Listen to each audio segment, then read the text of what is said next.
ध्यानमूलं गुरुर्मूर्ति पूजामूलं गुरुपदं मंत्रमूलं गुरुवाक्यं मोक्षमूलं गुरुकृपा। सच्चिदानन्दरूपाय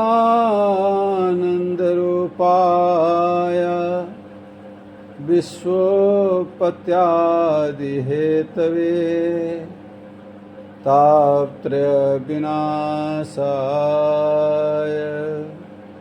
श्रीकृष्णाय वयं नमः। ओम शांति शांति शांति।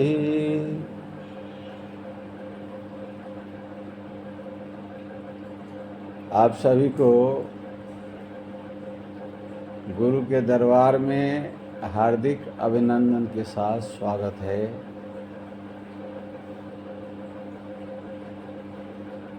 हम मनुष्य हैं, हम मानव हैं। मानव वही है जिसके अंदर मानवता है।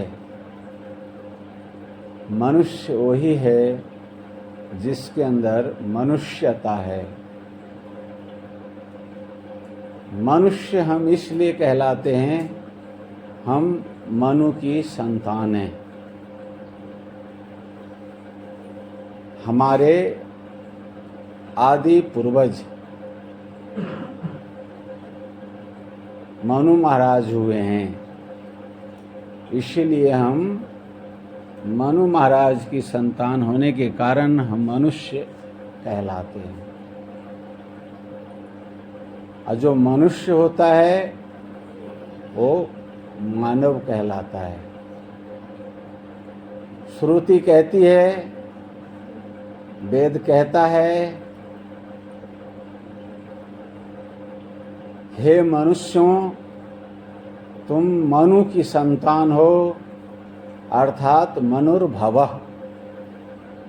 मनु बनो माने मननशील परायण बनो, मनन करना सीखो। किसका मनन करना है? हमारा कर्तव्य क्या है,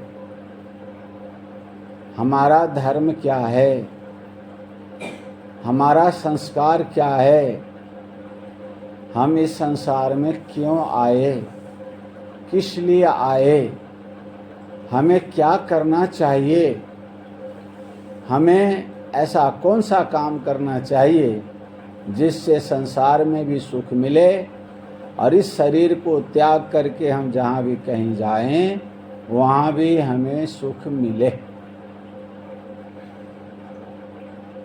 किसी भी कर्म को करने से पहले मनुष्य पूर्वापर का विचार करता है, आगे और पीछे का विचार करता है।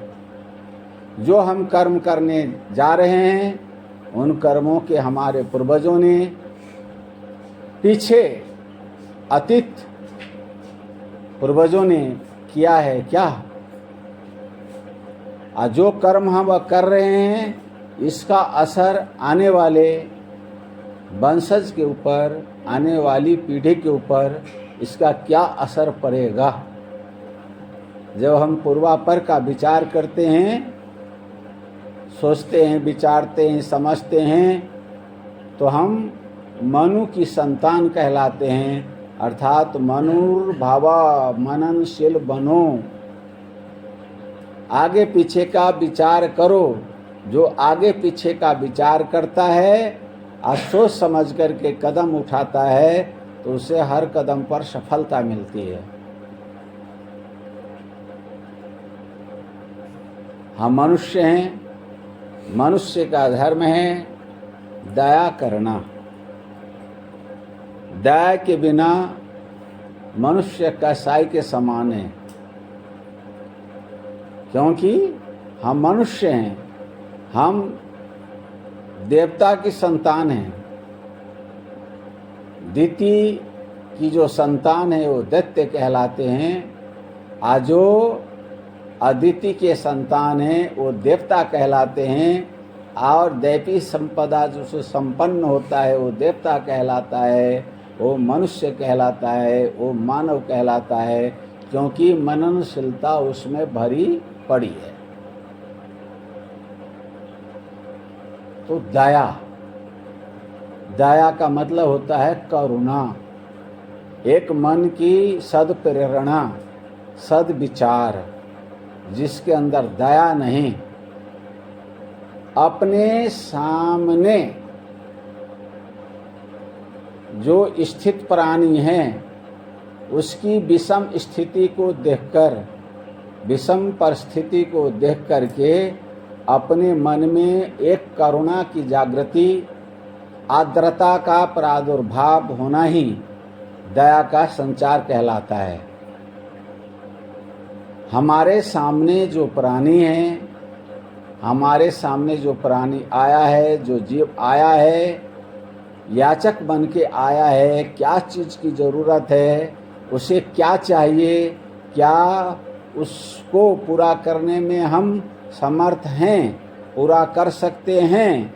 यदि पूरा कर सकते हैं तो उसकी स्थिति, उसकी परिस्थिति, देश काल देख करके उसके ऊपर जो हम अनुकंपा करते हैं, कृपा करते हैं, हर प्रकार से सहयोग करते हैं, वही दया का स्वरूप कहलाता है। मनुष्य वो है जो खुद खाता है और औरों को खिलाता है।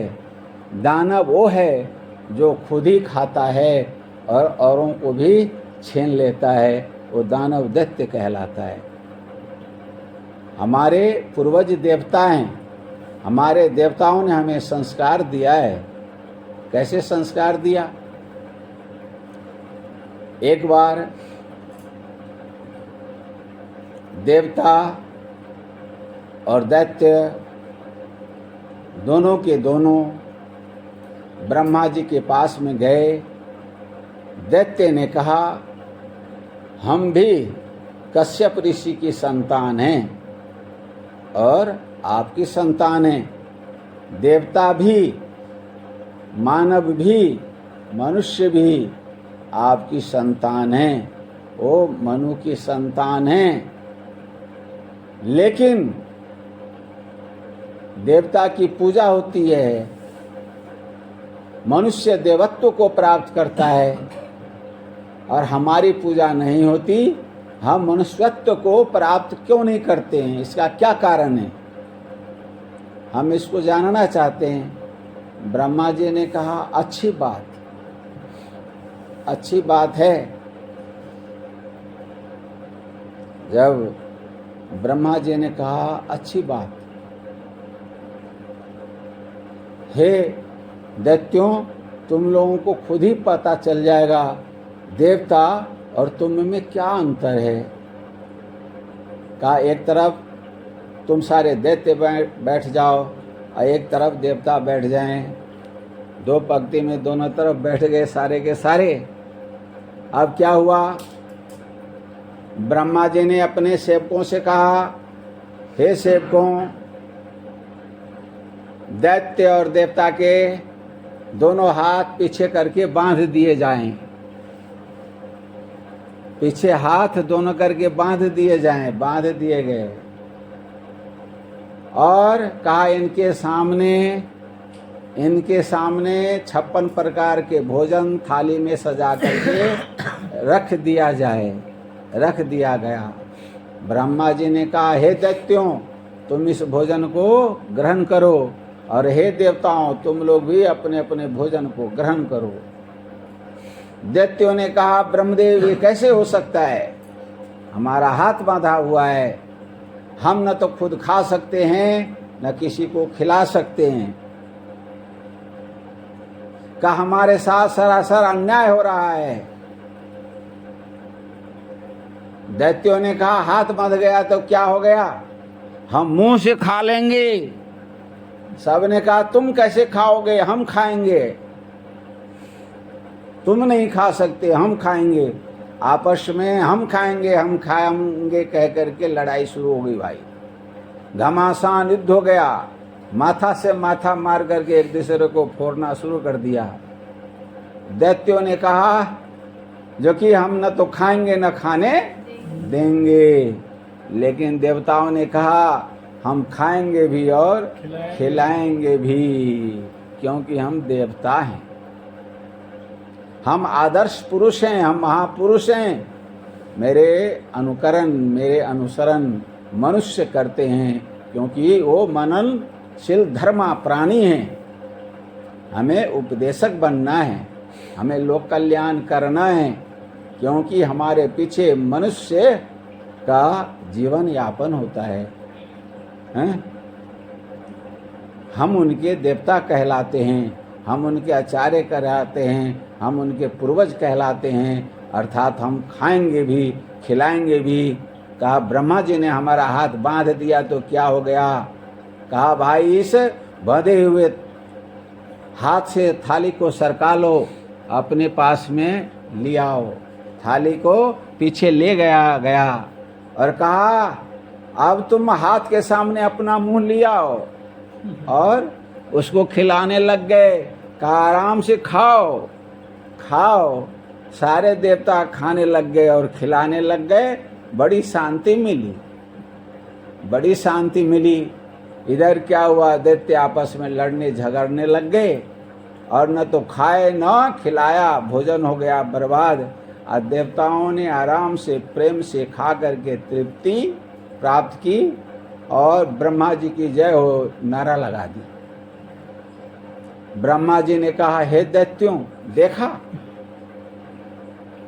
देखा तुम में और एक देवता में क्या अंतर है? तो मनुष्य वही है, देवता वही है जिसके अंदर दया है।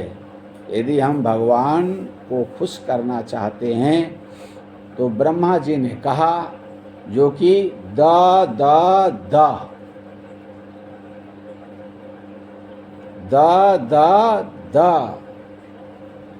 राक्षसों से कहा जो कि तुम दया करो, क्योंकि दया सर्वभूतेषु संतुष्टया येन केन वा सर्व इंद्रियाणि उपशांत्या च तुष्यति आशु जनार्दनः। जो संपूर्ण भूत प्राणियों के प्रति दया करता है, अनुकंपा करता है, कृपा करता है, तो उससे परमात्मा खुश होते हैं।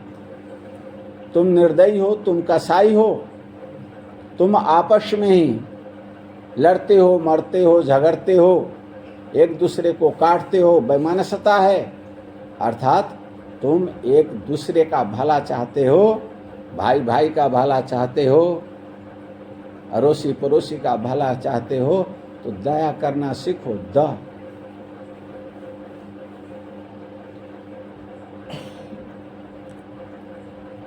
देवताओं से कहा हे देवताओं, तुम लोग अपनी इंद्रियों को दमन करो। जब तक तुम्हारी इंद्रियां शुद्ध नहीं होगी, एकत्रित नहीं होगी, जब तक तुम अपने मन को संसार के विषय वासनाओं में भटकाओगे, इंद्रिय जित नहीं बनोगे, तब तक तुम देवत्व योनि को प्राप्त नहीं कर सकते, और तुम किसी के भला भी नहीं कर सकते हो। अर्थात तुम भोगी मत बनो, अपनी इंद्रियों को वश में करो। जो अपनी इंद्रियों को वश में कर लेता है वो संसार को वश में करता है, और जो संसार को वश में कर लेता है वही देवता कहलाता है, और उसी की पूजा होती है। मनुष्य भी थे, मनुष्यों से कहा हे मानव, तुम दया करना सीखो, तुम दान करना सीखो। दया का मतलब है दान। दान नाना प्रकार के हैं। किसी को यश देना, किसी को सम्मान देना, किसी के ऊपर कृपा करना, किसी को आशीर्वाद देना, किसी को जल का दान देना, किसी को अन्न का दान देना, किसी को वस्त्र का दान देना, किसी को पैसा का दान देना। यथा स्थिति में जिस जीव को, जिस प्राणी को जिस चीज़ की जरूरत है, आवश्यकता अनुसार यदि अपने पास में है तो उन चीज़ों से उसको सहयोग करना ही ये दान कहलाता है, और दान दया के अधीन है। जिसके अंदर दया नहीं, चाहे वो संत ही क्यों नहीं हो, चाहे वो भक्ति ही क्यों नहीं हो, चाहे वो मानव ही क्यों नहीं हो, चाहे वो कितना बड़ा धर्मात्मा ही क्यों नहीं हो, वो कसाई है। कसाई कसाई उसी को कहते हैं, निर्दयी उसी को कहते हैं जिसके अंदर दया माया नहीं होती है, जिसके अंदर सिर्फ स्वार्थ होता है, अपना ही स्वार्थ सिद्ध होना चाहिए। कोई मरे तो वो मरने दो, अब मारना पड़े तो मार दो। दया दया सर्वोपरि धर्म है। यदि हम भगवान को खुश करना चाहते हैं तो इस संसार को भगवान का रूप मान करके, अपने परिवार में सभी को भगवान के रूप मान करके, गांव में भगवान के रूप मान करके, समाज में भगवान के रूप मान करके आप एक दूसरे के प्रति दया का भाव रखो, भाईचारा की आत्मीयता रखो। यदि आप भाई भाई हैं तो आप आपस में प्रेम प्यार से हिल मिल करके रहो, एक दूसरे को सहयोग करो, एक दूसरे के प्रति करुणा दया का सद्भाव रखो, तो आप वास्तव में मनुष्य हैं, वास्तव में आप मानव हैं, वास्तव में आप मननशील प्राणी हैं। दया दया की सर्वोपरि महिमा है। हमारे संत कहते हैं, आप सभी ने बार बार मैं कहता हूँ, वो एक अंगुली मार नाम के डकैत हुआ है। उसने क्या किया था, 60 आदमी को काट दिया था और उसकी अंगुली काट कर माला पहना करके, माला बना करके गला में धारण कर लिया था। उसको अंगुली मार कहने लग गए लोग बाग। जिस जंगल में अंगुली मार रहता था उस जंगल में कोई नहीं जाता था। एक बार बुद्ध भगवान चले गए, बुद्ध भगवान को मारने के लिए तैयार हुआ। भगवान बुद्ध ने उसके तरफ बरदहस्त किया, शांत हो गया। भगवान बुद्ध ने कहा, अरे अंगुली मार, तू इतना सुंदर शरीर प्राप्त करके ऐसा कुकृत्य कर्म को क्यों कर रहा है? क्यों नहीं तू भगवान के तरफ लग जाता है? हैं? यदि तू किसी को जिला नहीं सकता तो मारने का अधिकार तुम्हें किसने दे दिया? मारने का अधिकार उसी को है जो जिलाने का भी अधिकार रखता है। क्या तुम किसी को जिला सकते हो? अंगुली मार ने कहा, भगवान मैं नहीं जिला सकता। फिर कहा, तुम निर्दयी बन करके तुम क्यों मार रहे हो? तुम मनुष्य हो, मननशील प्राणी बनो, अच्छे बुरे का विचार करो, सत असत का विचार करो, तुम्हारा भला किस में होगा? उस पर कभी विचार किया? कहा, नहीं भगवान, हमने विचार नहीं किया। कहा, आज से तुम इस कुकृत्य बुरे कर्म को त्याग कर दो, दया करो, भगवान के तरफ लगो, तुम्हारा भला होगा। अंगुली मार लग जाता है।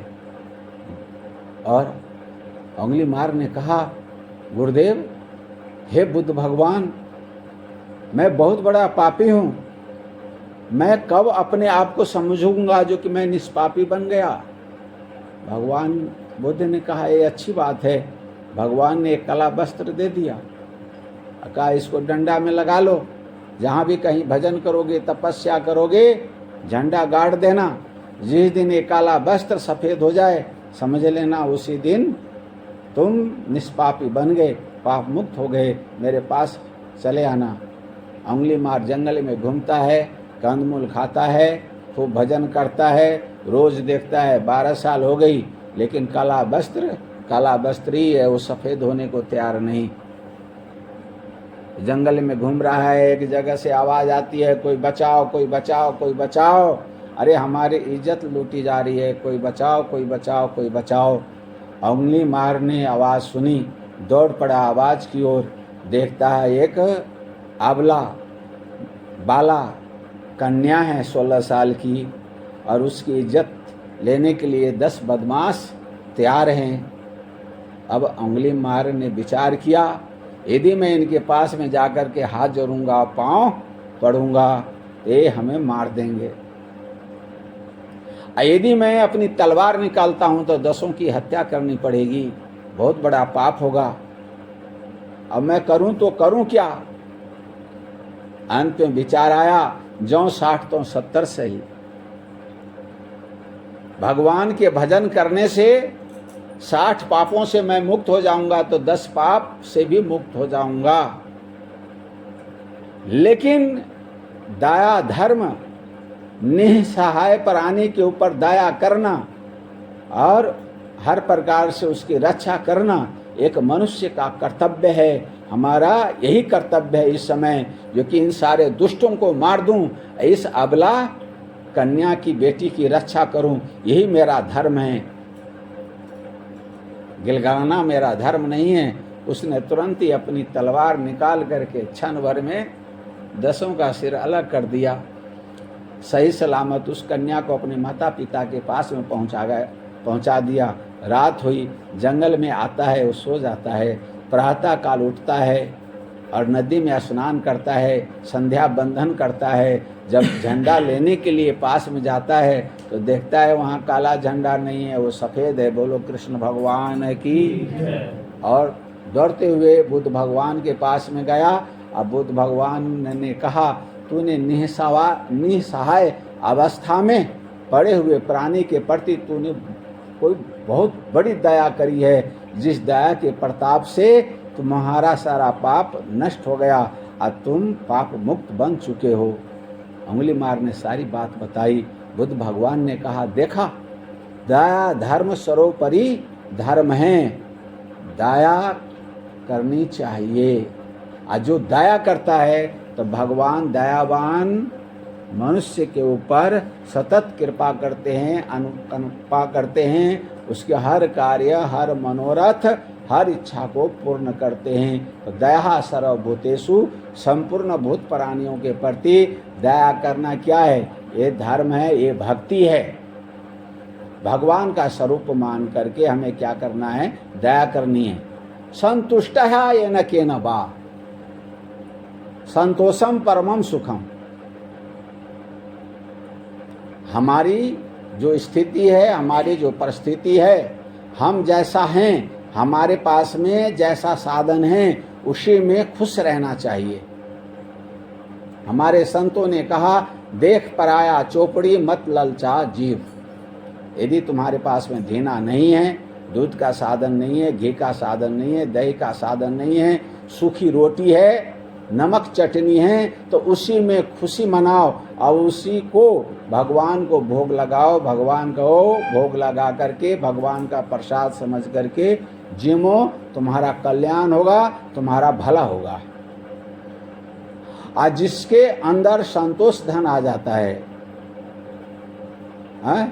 जिसके अंदर संतोष धन आ जाता है, तो योग वशिष्ठ में आया है, मुक्ति के 4 द्वारपाल होते हैं। उन 4 द्वारपालों में संतोष एक द्वारपाल है। जिसके अंदर संतोष आ गया तो समझो मुक्ति के दरवाजे पर खड़ा है। अर्थात वो जीव जिसके अंदर संतोष धन है, वो जन्म मरण से मुक्त निश्चित हो जाएगा। यथा स्थिति आज ये हो रहा है, देखते हैं किसी ने मोटरसाइकिल ली आई तो हम भी लावें भाई, चाहे कर्ज लाख लेकर खरीदना पड़े। भाई मोटरसाइकिल नहीं, तुम 4 व्हीलर लाओ, 10 लाख की नहीं, तुम 50 लाख की लाओ, लेकिन लायक तो बनो, मेहनत करो, प्रयास करो और संतोष धारण करो और खुशी मनाओ। भाई भगवान ने बड़ी कृपा करी उस हमारे पड़ोसी के ऊपर, वो 50 लाख की गाड़ी लाया है, हम भी प्रयास करेंगे, हम भी ले आवेंगे। लेकिन ये नहीं जो कि भाई कर्ज काट करके या मतलब बुरे कर्मों से हम 1 करोड़ की गाड़ी खरीद लेते हैं, तो हमारे अंदर संतोष नहीं है, असंतोष है, हम तृष्णावान हैं। तृष्णावान की दुर्गति होती है, विनाश होता है, हार्ट अटैक होता है, डिप्रेशन में आता है, कोमा में चला जाता है, बेमौत तो मारा जाता है। संतुष्ट है ये न कहनवा सर्व इंद्रियाणि तुष्यतु, सर्व इंद्रियाणि उपशांत्याच। अपनी जो इंद्रियां हैं, चाहे वो आँख हो चाहे कान हो, इनको बस में करना बहुत ज़रूरी है। समाज में रहना है, आपके घर में बहन भी है, बेटी भी है, बहुएं भी हैं, स्त्री भी है, सब कुछ है।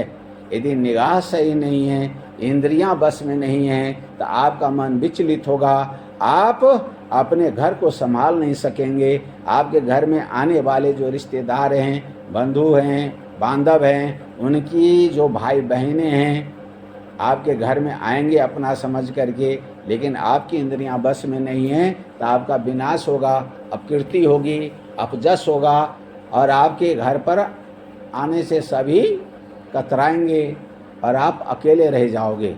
इसीलिए घर में रहो, चाहे समाज में रहो, चाहे परिवार में रहो, चाहे कहीं भी रहो, आप अपनी इंद्रियों को बस में रखो। खाना पीना है तो अपने घर में खाओ पियो, लेकिन बाहर जाओ तो जैसा मिल जाता है उसी में राम की कृपा, भगवान की कृपा समझ करके जो भी रोटी सब्जी समय पर मिल जाए उसी में खुशी मनाओ। आज ये सोचो भगवान की राजा इसी में है और इसी को हमें आरोगना है, इसी को जिमना है। घर के तरिए हमें डिमांड नहीं रखना। ये होता है इंद्रियों के वश में करना। जब आप इंद्रियां वश में करेंगे तो 3 साधनों के द्वारा, दया के द्वारा, संतोष के द्वारा, इंद्रियों को वश में करके आप गृहस्थ आश्रम में रह करके आप जहाँ भी कहीं हैं उसी जगह रह करके अपना कल्याण कर सकते हैं, उद्धार कर सकते हैं और संसार के सारे सुखों को आप प्राप्त कर सकते हैं। दया करके जब मनुष्य सारे पाप से मुक्त हो सकता है, तो ये बताओ दया हम जिसके ऊपर करते हैं, आज जिसके ऊपर दया करते हैं उसके हृदय से आशीर्वाद जब निकलेगा, हमारे लिए अच्छी करुणा प्रकट होगी उसके हृदय से, तो क्या हमारा हर कार्य सिद्ध नहीं होगा? हमारा हर मनोरथ सिद्ध होगा, हमारा हर कार्य सिद्ध होगा, हमारे ऊपर आने वाली विपत्ति दूर होगी और संपत्ति में जो रुकावट है वो रुकावट भी दूर होगी। हर मान चाह संसार के वैभव ऐश्वर्य को प्राप्त करेंगे। बात आप लोगों को समझ में आ गई होगी। इन्हीं शब्दों के साथ हम अपनी वाणी को विराम देते हैं। जो इस चैनल को सुन रहे हैं उस इस चैनल को सब्सक्राइब करेंगे, लाइक करेंगे, आगे शेयर करेंगे। और देखिए, शेयर करने का मतलब ये नहीं है, आप जिस ज्ञान को जानते हैं, जिस विज्ञान को समझते हैं, यदि हमारी बाबा जी की बात अच्छी लगे तो आप इसको आगे से आगे अपने कमेंट में डालो और शेयर करो, शेयर करो, शेयर करो। बस यही हमारी दक्षिणा है, यही हमारी इच्छा है, यही हमारी तमन्ना है। बोलो कृष्ण भगवान की जय।